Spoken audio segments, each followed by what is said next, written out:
Au nom du Père et du Fils et du Saint-Esprit. Amen. Une grande joie d'être là avec toi pour ce temps de Lex Divina. J'espère que tu as déjà ta Bible, ton cahier, ton stylo, parce que c'est important de noter. Tu dois avoir un seul cahier pour ta Lex Divina. Nous avons l'agenda de la Lex Divina. Nous avons encore quelques-unes ici avec nous qui sont disponibles pour toi si tu en veux. Mais c'est important de noter, d'accord? C'est un travail. La Lex Divina, c'est un travail. Alors, aujourd'hui, le 28 octobre, mercredi 28 octobre, nous célébrons Saint Jude et Saint Thaddée. Et la première lecture d'aujourd'hui, c'est Éphésiens 2, versets 19 à 22. Éphésiens 2, 19 à 22. Il dit comme ça. Ainsi donc, vous n'êtes plus des étrangers ni des hôtes. Vous êtes concitoyens des saints. Vous êtes la maison de Dieu. Car la construction que vous êtes a pour fondation les apôtres et prophètes. Et pour pierre d'angle, les Christ, Jésus lui-même. En lui, toute construction s'ajuste et grandit. En un temple saint dans le Seigneur. En lui, vous aussi, vous êtes intégrés à la construction pour devenir une demeure de Dieu dans l'Esprit. Voilà, cette parole, la première lecture d'aujourd'hui, mais c'est très beau. Ici, il dit, en lui, ça veut dire dans les Christ, vous aussi, vous êtes intégrés à la construction pour devenir une demeure de Dieu dans l'Esprit. On pourrait garder cette phrase pour la prier, pour la méditer.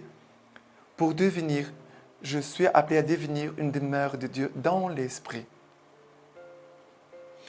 Mais regardons attentivement là, la lecture. Il dit comme ça, vous n'êtes plus des étrangers ni des hôtes. Vous n'êtes ni des étrangers ni des autres. Ça veut dire que ce sont des gens qui sont de passage. Non. Vous êtes concitoyens des saints. Vous êtes la maison de Dieu. C'est comme cela que Dieu nous voit. Nous ne sommes pas des gens qui, soit un jour je vais à l'église et après je ne vais pas. Non, ça sont des étrangers, des hôtes, qui viennent de temps en temps rendre une visite. Non, la messe de chaque dimanche, et même si c'est possible chaque jour, l'idéal c'est d'avoir la messe chaque jour, non pas que les dimanches. Pour ceux qui peuvent la vivre chaque jour, c'est très important.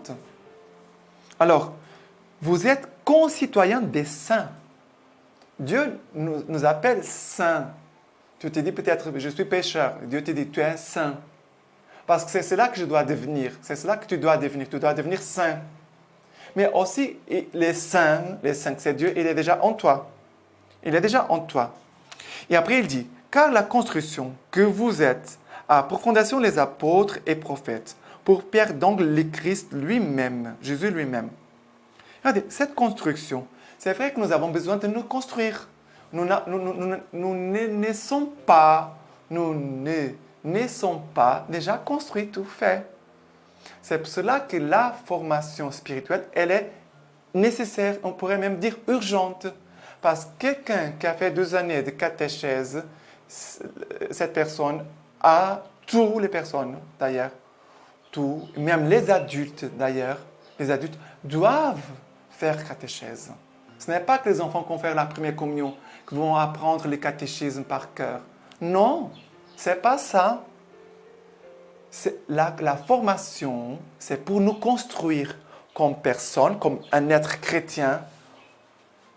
C'est parce que je ne suis pas chrétien seulement dans ma tête, dans mon intelligence, dans la foi. Je suis chrétien en tout ce que je suis.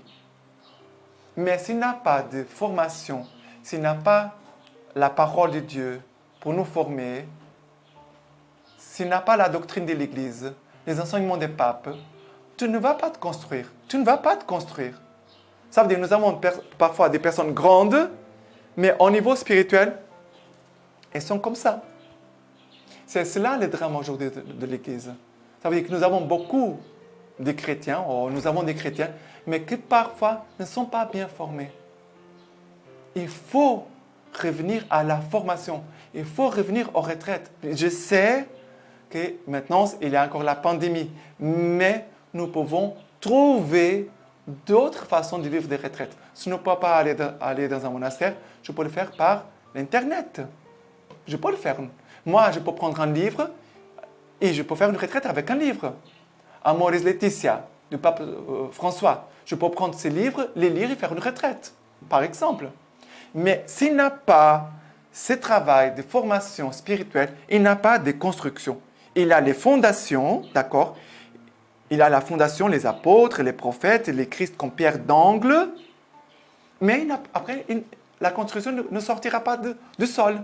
C'est comme une maison qu'on voit, qu'on a commencé à mettre les fondations, mais après on n'a pas continué. Ce n'est pas bon.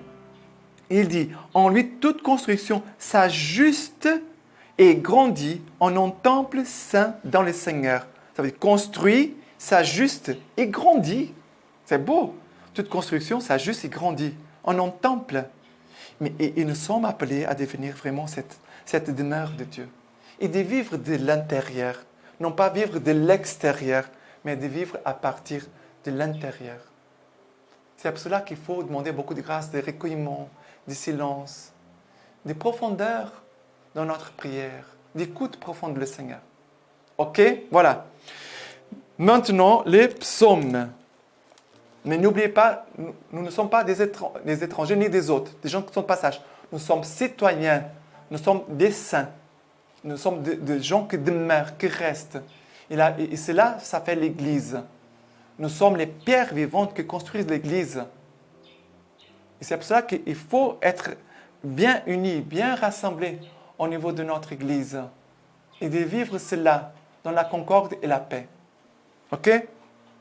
Les psaumes d'aujourd'hui, c'est les psaumes 19, 18, les psaumes 19, 18, versets 2 à 5b. Les cieux racontent la gloire de Dieu et l'œuvre de ses mains, le firmament l'annonce. Le jour au jour, on publie les récits et la nuit à la nuit transmet la connaissance. Non point récit, non point langage, nulle voix qu'on puisse l'entendre. Mais pour toute la terre, on ressorte les lignes et les mots jusqu'aux limites du monde. Allez, okay. Je prends ici. C'est beau. Le jour au jour publie les récits et la nuit on lui transmet la connaissance. Transmet la connaissance de quoi? De Dieu. La nuit transmet à la nuit la connaissance de Dieu. Comment tu vas connaître Dieu tout seul?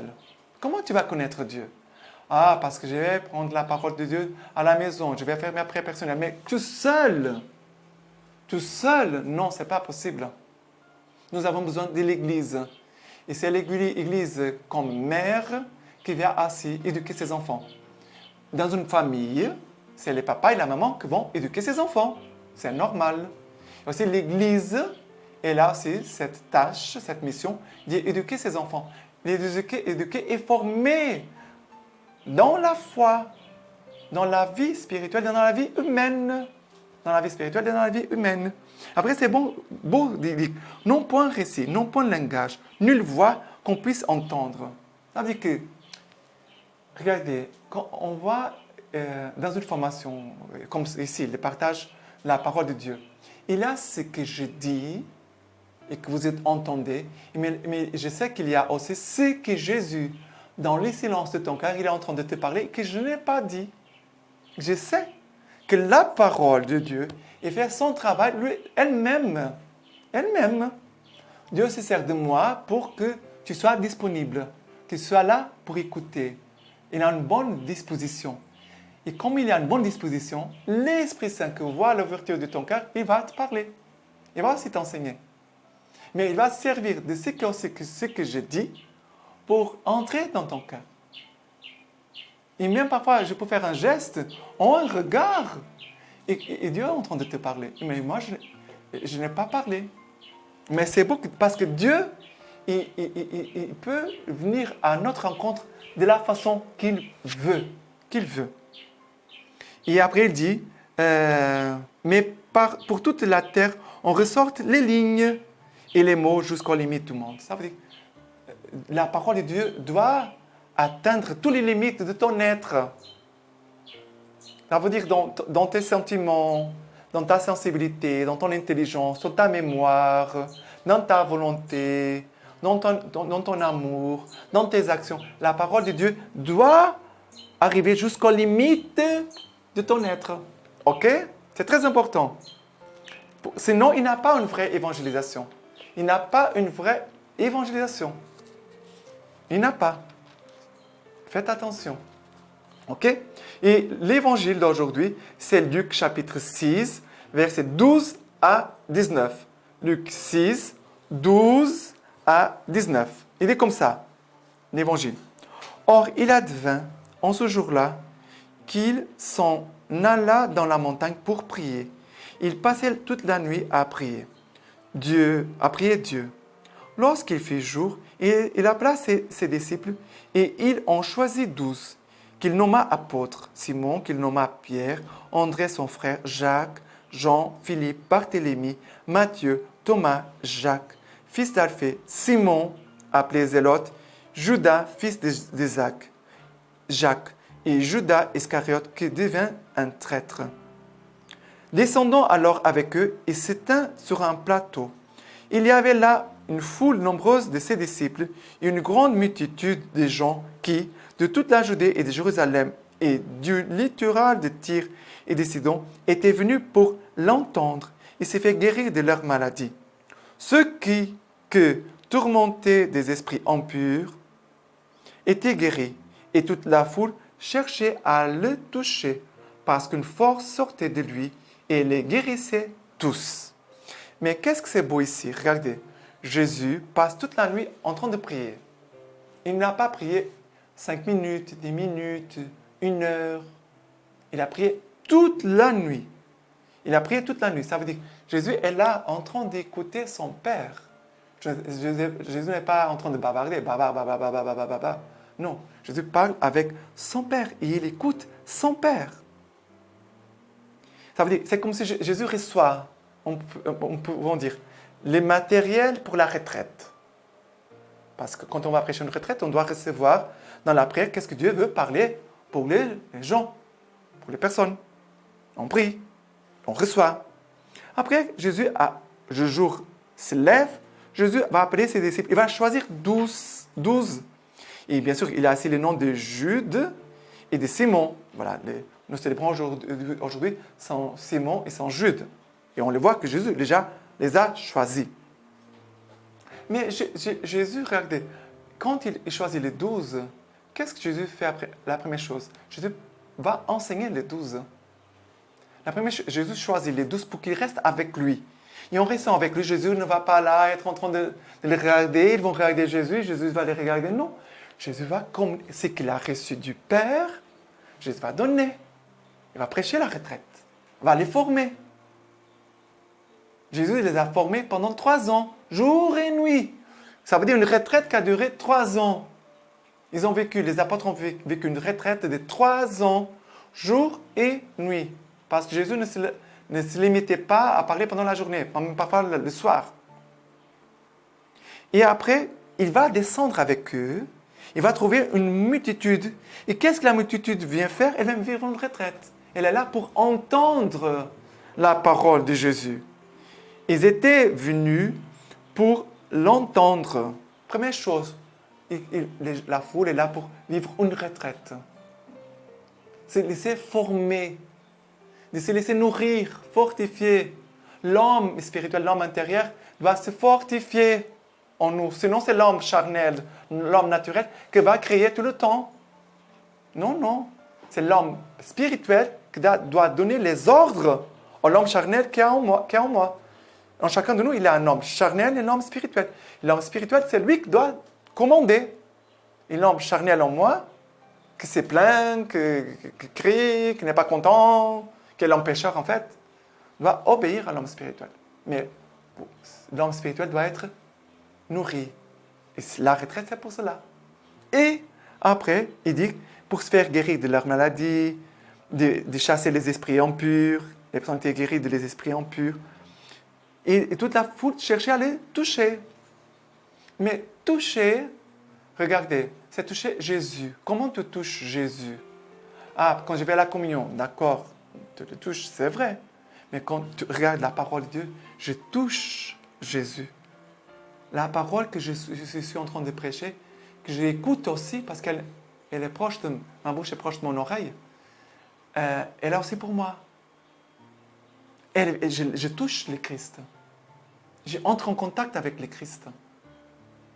Et d'entrer en contact avec le Christ, le Seigneur fait son œuvre en moi. Vous comprenez?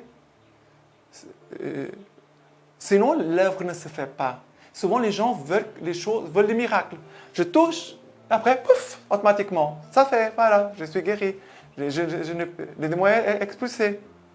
Non, non, non, non, non, non, non, non. Regardez, Jésus ne fait pas comme ça. Ils vont venir pour l'entendre, et souvent Jésus fait ça. Il voit les foules, il a compassion, il parle longuement, et après va les nourrir, va les guérir, va chasser les démons. Mais Jésus n'est pas une boîte, un distributeur.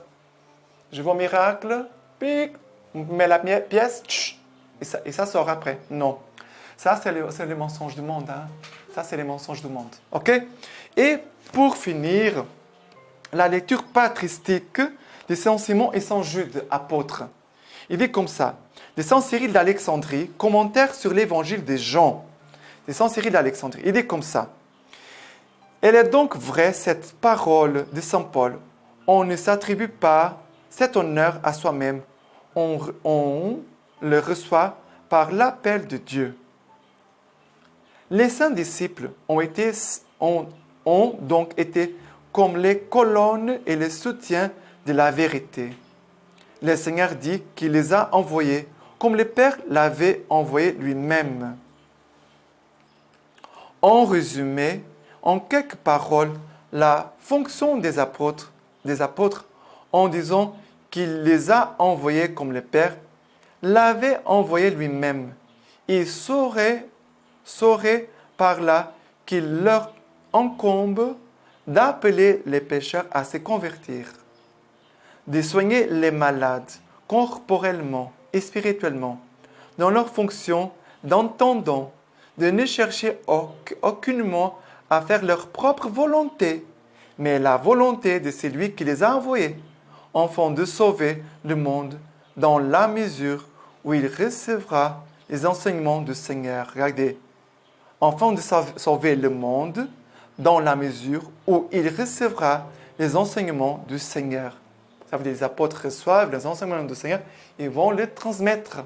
Ils vont prêcher la retraite. C'est cela que les apôtres faisaient tout le temps. Ils étaient en train de faire des retraites, des récollections tout le temps, pour que le monde soit sauvé. Pour que le monde soit sauvé. OK? Et maintenant, je vous laisse la bénédiction du Seigneur par l'intercession de Saint Simon et Saint Jude, apôtres. Que le Dieu Tout-Puissant vous bénisse et les garde, lui qui est Père, Fils et Saint-Esprit. Amen.